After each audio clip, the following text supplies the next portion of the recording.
Segundo video continuaremos hablando de lo que es la introducción a la farmacología y estábamos hablando en el video anterior, o nos quedamos más bien, en lo que era el proceso de la farmacodinamia y la farmacocinética. En esta parte seguiremos hablando de lo que es la farmacocinética y para que los medicamentos se puedan absorber y obtener el efecto deseado, tienen que atravesar, como ya dijimos, la membrana plasmática. Y esto lo van a hacer uniéndose los receptores del fármaco con los receptores de la célula del huésped. Una vez que se unen, pues van a atravesar la membrana plasmática y poder entrar ya como tal a la célula para provocar el efecto. Y bueno, recordemos que la membrana plasmática es una membrana semipermeable que está conformada por dos capas, una de moléculas hidrofílicas y la otra de moléculas hidrófobas. También contiene proteínas, tanto estructurales como de función, como son las transmembranas, las periféricas y otras proteínas globulares. De igual manera, la membrana tiene una capa de protección que es el famoso glucocáliz, el cual está constituido por glucolípidos, fosfolípidos, colesterol, esfingomielina, fosfatidilcolina, fosfatilicerina, etc. Y pues obviamente los oligosacáridos y algunas otras proteínas que van a formar parte de toda esta membrana. Y lo importante entonces de esta membrana es que una vez atravesándola puede entrar a la célula el fármaco, seguir con su camino y llevar a cabo el efecto que decíamos a la hora de metabolizarse. Algunos conceptos importantes en farmacocinética para entender el comportamiento de los fármacos es los siguientes. Concentración mínima eficaz es la concentración por encima de la cual suele observarse el efecto terapéutico que deseamos. O sea, es la concentración mínima en la cual ya vamos a poder obtener el efecto que deseamos. Concentración mínima tóxica es la concentración a partir de la cual suelen aparecer efectos tóxicos. Es decir, todos los medicamentos tienen una concentración mínima a partir de la cual ya pueden provocar toxicidad en el organismo. Índice terapéutico o margen de seguridad, cociente entre lo que es la concentración mínima tóxica y la concentración mínima eficaz. El periodo de latencia es el tiempo que transcurre desde el momento de la administración hasta que se inicia el efecto farmacológico, es decir, hasta que alcanza lo que es la concentración mínima eficaz, que ya dijimos que es la concentración por encima de la cual ya obtenemos un efecto. Entonces el periodo de latencia es el tiempo que transcurre desde que administramos ese fármaco hasta que ya se inicia el efecto deseado mediante la concentración mínima eficaz. Intensidad del efecto guarda relación con la concentración máxima que se va a alcanzar en el plasma y es como dice el nombre, la intensidad del efecto que va a marcar el fármaco a nivel sanguíneo. Es decir, ese tiempo no es que lo administramos y ya se logró la concentración mínima eficaz, ya logramos el efecto. ¿Qué tanto va a permanecer ese efecto en la sangre del medicamento? Y la duración de la acción es el tiempo que transcurre entre el momento en que se alcanza ese efecto y el momento en que la concentración del fármaco va a ir descendiendo. Es decir, después de que se administra la última dosis del medicamento del tratamiento, cuánto tiempo más va a durar en sangre o en plasma esos restos de medicamentos que todavía siguen trabajando hasta 24 a 48 horas después de haber administrado la última dosis al paciente.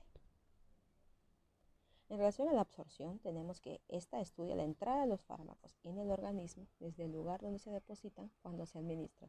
Y eso, como ya vimos, es a través de traspasar la membrana plasmática.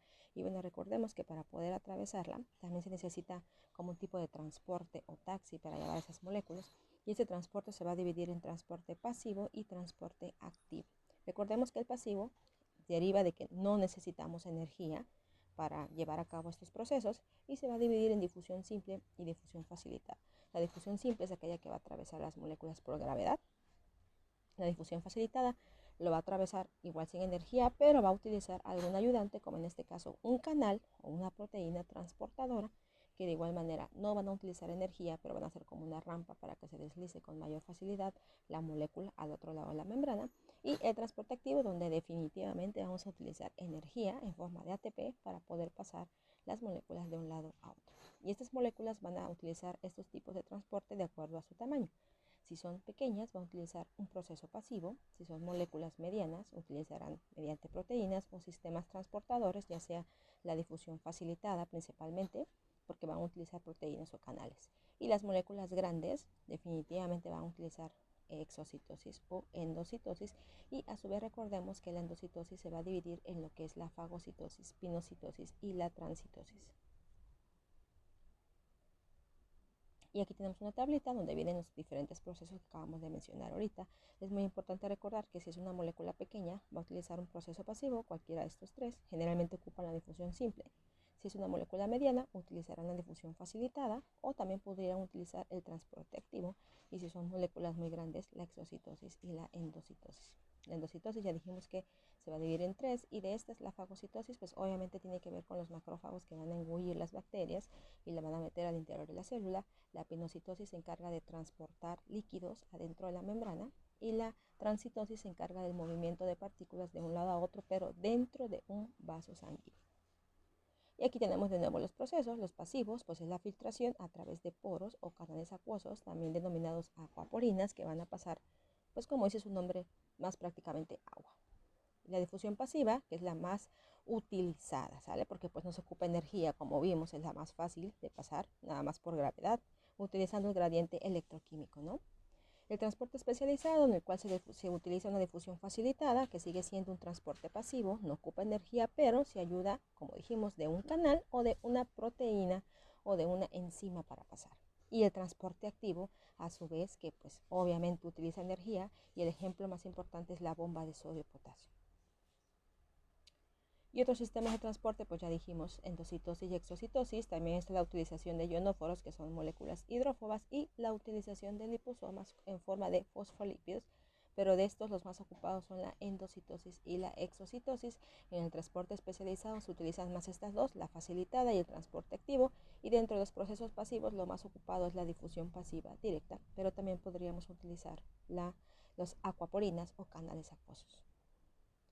Dentro de la absorción es importante destacar que las vías de administración del medicamento forman parte de este tema de la absorción. Para que un medicamento se absorba, tiene que participar las vías de administración de un fármaco. Es decir, estas se clasifican en vías mediatas o indirectas y en vías inmediatas o directas. Dentro de las vías mediatas tenemos la oral, la sublingual, rectal, respiratoria, cutánea, genitourinaria y la conjuntival. Dentro de las inmediatas tenemos la intradérmica, subcutánea, intramuscular, intravascular, intraperitoneal, intrapleural, intraarticular, intraósea e intraneural.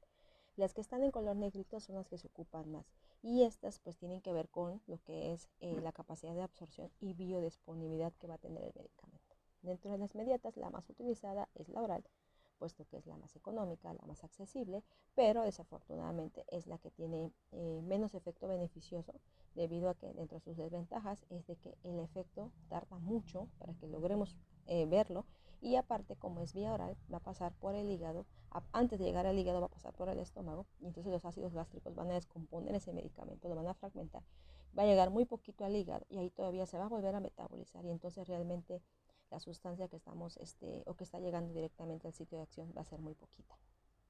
Entonces las vías que logran un efecto más rápido y que evitan el paso del hígado para metabolizarse, porque se van directamente al torrente sanguíneo, van a ser la sublingual, la rectal, la intradérmica, subcutánea, intramuscular y las intravenosas. Esas son las que van a evitar el paso del hígado y se van a ir directamente al plasma, porque recordemos que todo lo que sea por vía oral tiene que pasar por el estómago y después por el efecto de primer paso, que es en el hígado, para que sean metabolizados.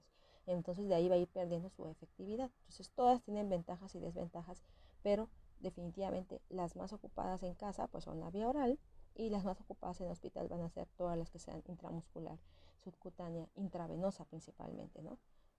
Pero bueno, ese sería otro capítulo, hablar acerca de cómo es que cada una se absorbe, ventajas y desventajas. Esta es una pequeña introducción nada más para que sepan cómo se clasifican y cuáles son las más utilizadas.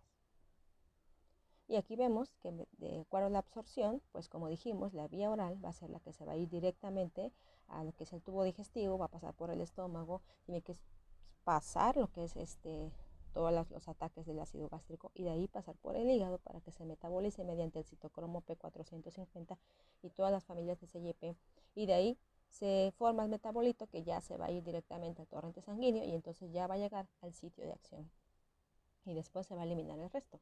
Entonces en vía oral es menos del 50% del medicamento que realmente se va a absorber o que va a tener un efecto. En cambio, en las vías intravenosa, subcutánea, intramuscular, transdérmica, sublingual, rectal, se van a ir a través, utilizando lo que son las arterias o venas para poder deslizarse, y van a llegar directamente a lo que es el plasma sanguíneo, es decir, a la sangre. Ya van a evitar el paso del hígado. Entonces de aquí de la sangre pues ya se van a ir al sitio de acción para provocar el efecto y se van a eliminar pues ya directamente por el riñón a través de la orina. En el caso de los medicamentos inhalados, estos sí van a tener su efecto directamente en el pulmón. En el caso de los inhalados para problemas de asma, pues se van a ir directamente al pulmón y ahí van a lograr su efecto. Entonces van a evitar igual el paso del hígado y el plasma, porque se van a ir directamente al pulmón y se van a eliminar también precisamente a través del aire exhalado. Entonces de ahí todos los medicamentos por vía oral se van a eliminar principalmente por las heces y algunos por vía renal. Y de ahí todos que son medicamentos que se van al plasma se van a eliminar por la orina o por la piel a través del sudor, y los que son inhalados se van a eliminar directamente por el órgano local, en este caso si es pulmón, pues a la hora de exhalar. Dentro de la distribución tenemos que esta estudia el transporte del fármaco dentro del compartimiento sanguíneo y su posterior penetración en los tejidos. Aquí hay 3 vías importantes para que los medicamentos se puedan distribuir: el plasma a través de la sangre, las proteínas, donde tenemos que la principal proteína que va a ayudar a transportar estos receptores o moléculas de medicamentos es la albúmina, y luego el líquido intersticial que baña a las células. Entonces estos medicamentos se van a distribuir por la sangre principalmente a través de todos los otros órganos, pero van a utilizar las proteínas como la albúmina para poder pasar. Y también utilizan el líquido intersticial para poder entrar a todas las células y llegar al sitio que necesitamos. Dentro de la distribución, pues aquí hay una tablita en la cual nos muestra que de acuerdo a los fármacos tienen un grado de distribución. Hay algunos que se distribuyen de más poca frecuencia, otros que se distribuyen más altos, y aquí podemos ver la clasificación. Están revueltos los medicamentos, pero para que más o menos vayan viendo qué medicamentos tienen más alta distribución en sangre y otros que tienen muy poquita, ¿no? Y eso va a depender que algunos medicamentos tarden más tiempo en sangre y los efectos de ellos, como algunos sedantes, se van a manifestar más precisamente por esto. Y luego tenemos que para distribuirse también hay 2 barreras importantes en el cuerpo, que son la barrera hematoencefálica y la barrera placentaria. Esto radica su importancia en la cual que, por ejemplo, en la barrera hematoencefálica hay medicamentos que atraviesan la barrera hematoencefálica y eso que va a provocar pues sedación en el paciente.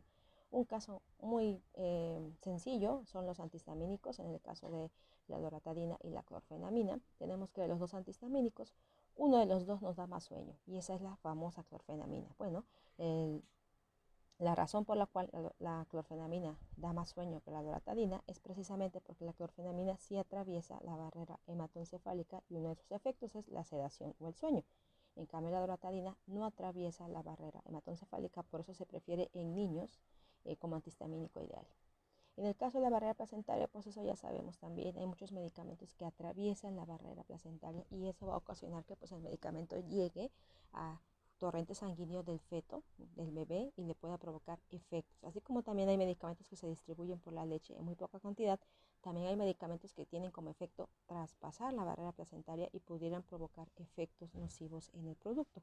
Por eso es que las embarazadas no pueden tomar cualquier medicamento, tienen que consultar a su médico tratante antes de tomar un medicamento, porque algunos de ellos sí atraviesan la barrera y pues ahí tendría riesgo de que entre circulación fetal y le provoque efectos no deseados al bebé. Entonces estas 2 barreras son muy importantes a la hora de que demos un medicamento, darnos cuenta cuál de ellos sí atraviesa estas 2 barreras, porque así podremos saber qué efectos nocivos vamos a esperar de esos fármacos. Y bueno, espero que les haya gustado. Este es un pequeño resumen de acerca de lo que es la farmacología, es una introducción nada más. En otros capítulos hablaremos ya más ampliamente de lo que es la farmacodinamia por separado y la farmacocinética con sus 5 etapas también por separado. Espero verlos en el siguiente video.